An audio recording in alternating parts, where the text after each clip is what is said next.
हरिओम, ओम आनंद ma'am, Om Shanti ma'am, ओम ज्ञान ma'am, आप सभी दर्शकों का हमारे चैनल पर स्वागत है।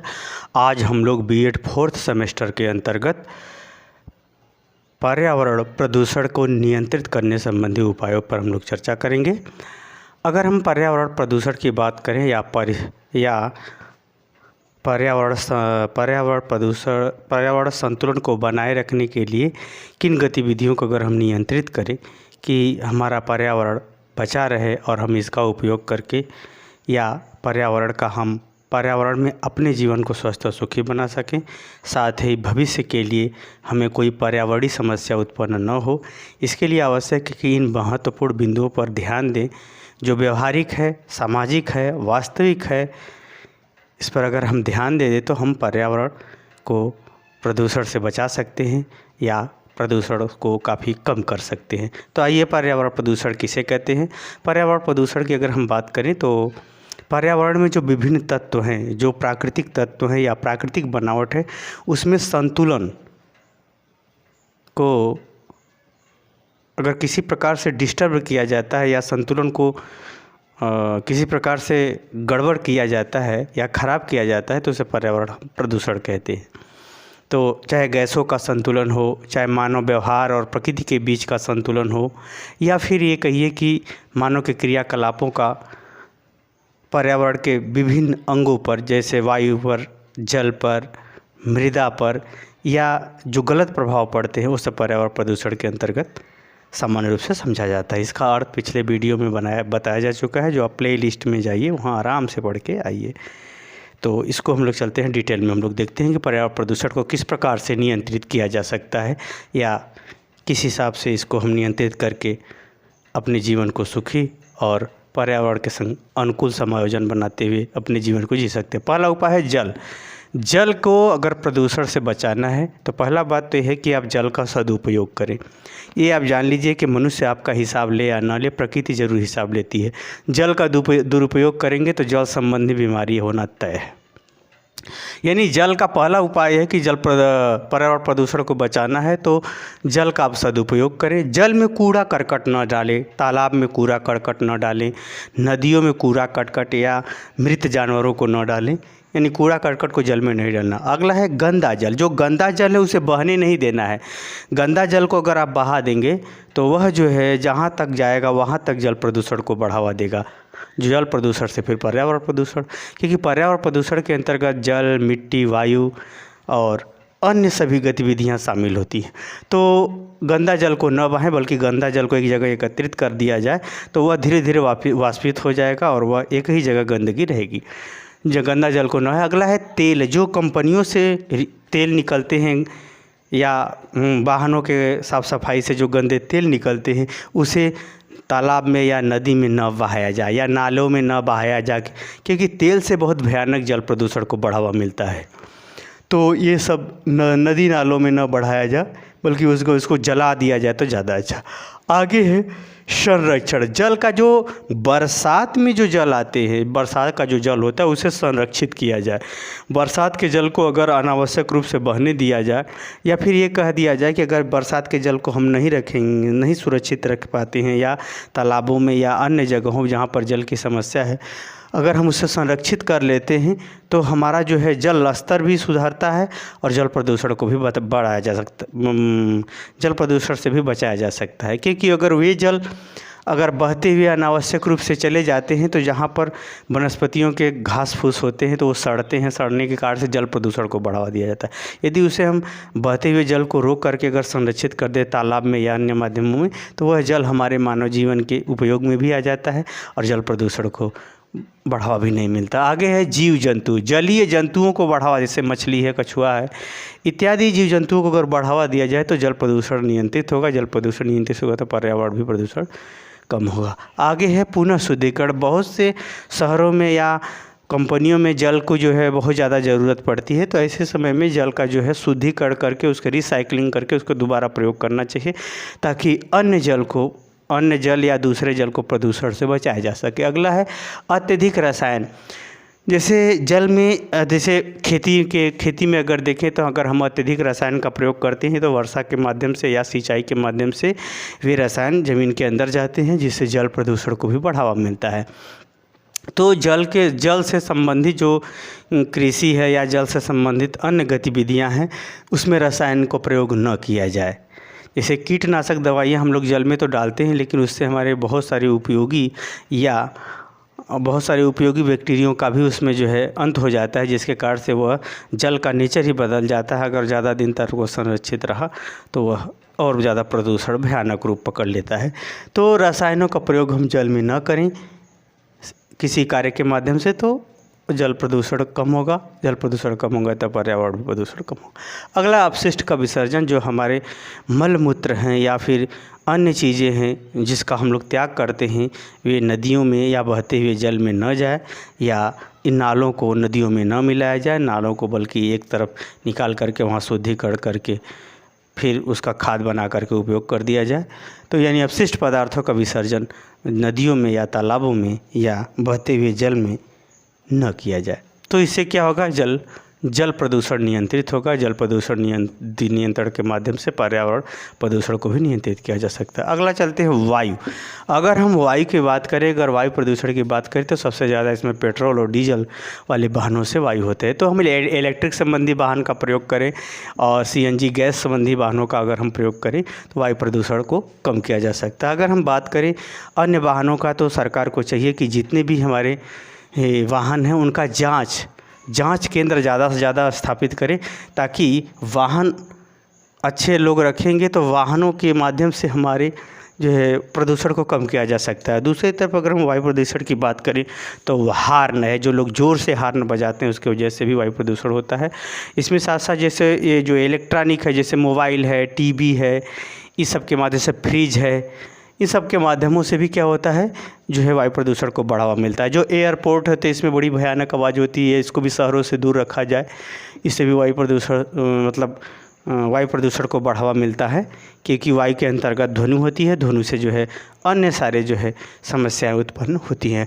वातानुकूलित जो हम लोग AC चलाते हैं या फ्रिज चलाते हैं, उसके माध्यम से भी जो है हमारे जो है वो वायु प्रदूषण को बढ़ावा मिलता है। तो इन सब चीज़ों पर सरकार धीरे धीरे रोक लगाए, धीरे धीरे क्या करें, लोग इसका कम उपयोग करें, ताकि जो हमारे जो गैसों का संतुलन वो बिगड़ने न पाए, या हमारे पर्यावरण पर जो है पर्यावरण में जो गैसें हैं उनका संतुलन बिगड़ने न पाए, या नुकसान करने वाली गैसें हम लोगों के सुखमय जीवन के कार्य से उत्सर्जित होकर के पर्यावरण को नुकसान न करे।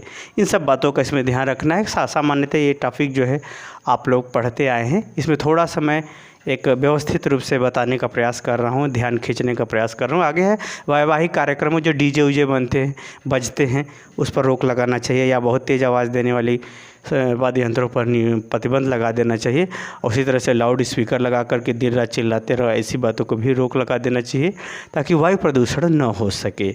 उसी तरह से जो कीड़े हैं, जो जैसे 3G 4G 5G तो बहुत ज़्यादा नुकसानदेह है। काम होना अलग बात है, पर्यावरण पर अनुकूल प्रभाव डालना अलग बात है। तो ऐसा नहीं है कि विज्ञान बहुत ज़्यादा तरक्की कर जाएगा, आपको पास पैसा बहुत हो जाएगा तो आप सुखी हो जाएंगे, ऐसा नहीं है। सुख के लिए सही होना और सही दिशा में प्रयास करना, सबके कल्याण की बात सोचना, सबके संग उचित ढंग से व्यवहार और संतुलन रखना, अपना कर्म करते हुए अपने धन से संतोष करेंगे, तब आपका सुखी जीवन होगा। सुख कोई वस्तु नहीं है या कोई विज्ञान नहीं है कि विज्ञान आपको सुख खरीदेगा, ऐसा नहीं है। तो इन सब बातों को ध्यान में रखते हुए जो है वायु प्रदूषण को कम कर सकते हैं। वायु प्रदूषण कम होगा तो पर्यावरण प्रदूषण भी कम होगा। पर्यावरण में सारी गतिविधियां शामिल होती हैं, इसलिए थोड़ा सा इस मुख्य बिंदुओं पर हम प्रकाश डालें। उसी तरह से मृदा प्रदूषण, मृदा अगर हमारी मिट्टियां दूषित हो जाएं तो हमारी फसलें दूषित होगी, तो हमारा अन्न दूषित होगा, तो हमारा स्वास्थ्य दूषित होगा। इस तरह से पर्यावरण प्रदूषण के संग संग हमारा मानसिक प्रदूषण, शारीरिक प्रदूषण कुल बढ़ जाएगा।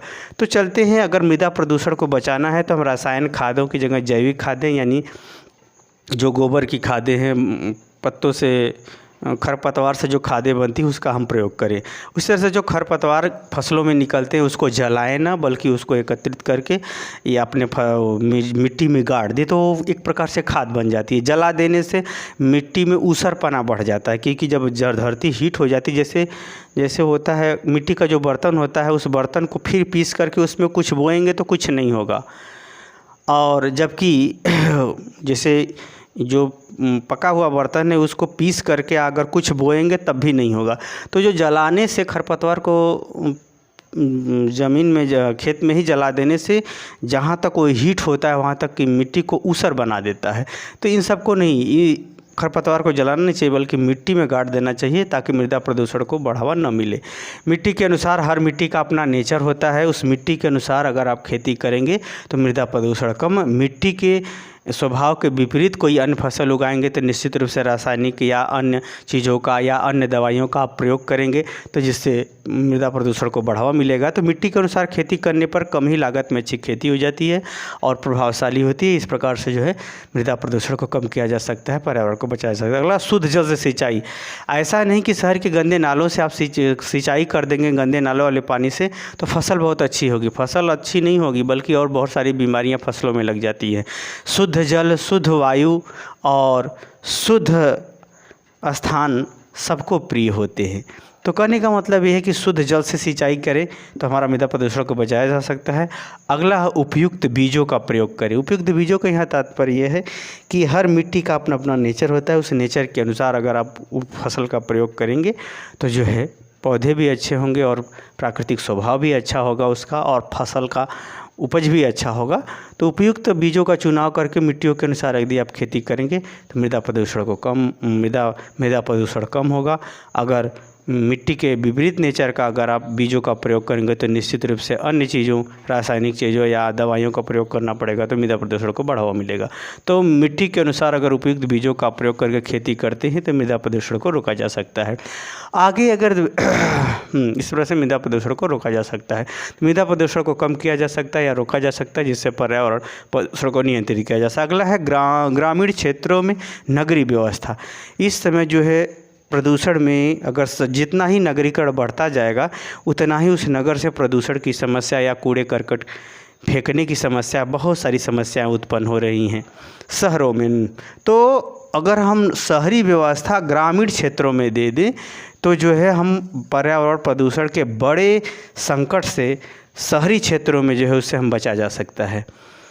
तो इसको भी बढ़ावा देने से हमारा पर्यावरण प्रदूषण नियंत्रित होगा, क्योंकि ग्रामीण क्षेत्रों में नगरीय व्यवस्था जब आप देंगे तो पर्यावरण प्रदूषण नगरों में कम हो जाएगा। वैसे सुख सुविधाओं के लिए लोग नगरों में भागते हैं, लेकिन अगर वैसी व्यवस्था, वैसी शिक्षा, स्वास्थ्य या अन्य सुविधाएं ग्रामीण क्षेत्रों में या कस्बों में मिलने लगे तो महानगरों की जो समस्याएं हैं या महानगरों से होने वाले प्रदूषण को कम किया जा सकता है। अगला है वृक्षारोपण। ये तो सिंपल सा है। वृक्षारोपण में औषधि संबंधी वृक्ष या वायु के पर्यावरण पर अनुकूल प्रभाव छोड़ने वाले वृक्षों को ज़्यादातर लगाएं, जैसे पीपल है, बरगद है, नीम का पेड़ है, तुलसी का पौधा है। उसी तरह से बहुत सारी वनस्पतियां हैं जो पर्यावरण पर अनुकूल प्रभाव छोड़ती हैं। ऐसी वनस्पतियों को वृक्षारोपण के माध्यम से बढ़ावा दिया जाए तो पर्यावरण प्रदूषण को नियंत्रित किया जा सकता है। अगला है जागरूकता। जब तक स्वयं से आप नहीं चाहेंगे, हर व्यक्ति को अगर पर्यावरण से लाभ उठाता है तो हमारा भी धर्म बनता है कि हम पर्यावरण के प्रति अपने उचित व्यवहार को प्रदर्शित करें, क्योंकि वो पर्यावरण या प्रकृति हमको सदा कुछ न कुछ देती ही रहती है। तो जो दाता है उसका सम्मान होना चाहिए, उसका उचित ढंग से उसके संग व्यवहार होना चाहिए, क्योंकि दाता का अपमान विधाता भी नहीं सहता है। जैसे आपके माता पिता आपको जीवन देते हैं, माता पिता का अपमान विधाता को अच्छा नहीं लगता तो हिसाब ज़रूर लेगा, मारेगा पीटेगा ज़रूर आपको।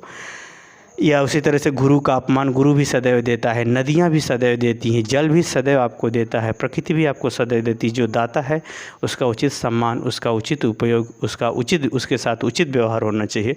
तो ये सब जब तक आप जागरूक नहीं होंगे तब तक पर्यावरण प्रदूषण को नियंत्रित नहीं किया जा सकता है। यथा शिक्षा के माध्यम से अधिक शिक्षा दिया जाए पर्यावरण के बारे में तो इसको नियंत्रित किया जा सकता है। अगला है औद्योगिकरण। उद्योग धंधों को ऐसे जगह स्थापित करना चाहिए जहाँ पर जो है जैसे ऊसर भूमि है, बंजर भूमि है, पठारी भूमि है, पर्वतीय में जो पहाड़ों से चट्टानों से संबंधित क्षेत्र है, ऐसे जगह पर लगाना चाहिए कि जहाँ पर पर्यावरण का जो है पर्यावरण का प्रदूषण अधिक नुकसान न दे हो, या वो ऐसी औद्योगिक संबंधी व्यवस्थाएं पर्याप्त हों। ये तो लोग उद्योग धंधे महानगरों के पास इसलिए लगाते हैं कि उनकी लागत कम हो जाती है, लाभ बढ़ जाता है। बल्कि यहाँ लागत लाभ न दे करके उन स्थानों का प्रयोग करना चाहिए जहाँ पर अन्य समाज में या अन्य क्षेत्रों पर या अन्य गतिविधियों में किसी प्रकार का विक्षोभ या समस्या न उत्पन्न हो। इसीलिए औद्योगिकरण को ऐसे स्थानों पर लगाना चाहिए कि पर्यावरण पर अनुकूल प्रभाव पड़े या बुरा प्रभाव कम से कम पड़े। अगला है धाड़ी विकास। ये विश्व स्तर पर बड़ा तेज़ी से इस पर फोकस डाला जा रहा है कि ये जो वर्तमान पीढ़ी है, इस पर्यावरण को इस प्रकार से संरक्षित करते हुए, उसका सुधार करते हुए उपयोग करे कि आगे आने वाली पीढ़ियों को कोई समस्या न हो। वृक्ष काटना है तो वृक्ष लगा के काटो। वृक्ष कटने योग्य जो वृक्ष हैं उन्हीं को काटा जिया। यानी प्राकृतिक संपत्ति या धरोहर को बरकरार रखते हुए उपयोग करना धाड़ी विकास कहलाता है।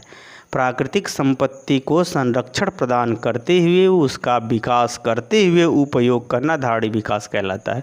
तो धाड़ी विकास को प्राकृतिक क्षेत्रों में, चाहे वो खनिज का क्षेत्र हो, खनिज का नहीं, चाहे वन का क्षेत्र हो, चाहे पर्यावरण से संबंधित क्षेत्र हो, चाहे जल से संबंधित क्षेत्र हो, चाहे मानव व्यवहार से संबंधित क्षेत्र हो, या विभिन्न मानव जीवन में नए नए आविष्कारों से संबंधित जो उपकरण है, यंत्र है, उनसे संबंधित कोई भी चीज़ हो, तो वो सब चीज़ें इस प्रकार से उपयोग किया जाए कि प्रकृति पर गलत प्रभाव न पड़े। यानी प्रकृति को संरक्षित रखते हुए संरक्षित करते हुए उसका विकास करते हुए अपने वर्तमान को आगे बढ़ाने के संबंधी बातों पर को धाड़ी विकास कहते हैं। तो ऐसी गतिविधियों को अगर बढ़ावा दिया जाए तो निश्चित रूप से पर्यावरण प्रदूषण को नियंत्रित किया जा सकता है या काफ़ी हद तक कम किया जा सकता है। मुझे उम्मीद है कि आप समझ गए होंगे। समझ गए तो कमेंट बॉक्स में ज़रूर बताइए। साथ ही मेरे चैनल को लाइक शेयर सब्सक्राइब भी कीजिए। हरिओम।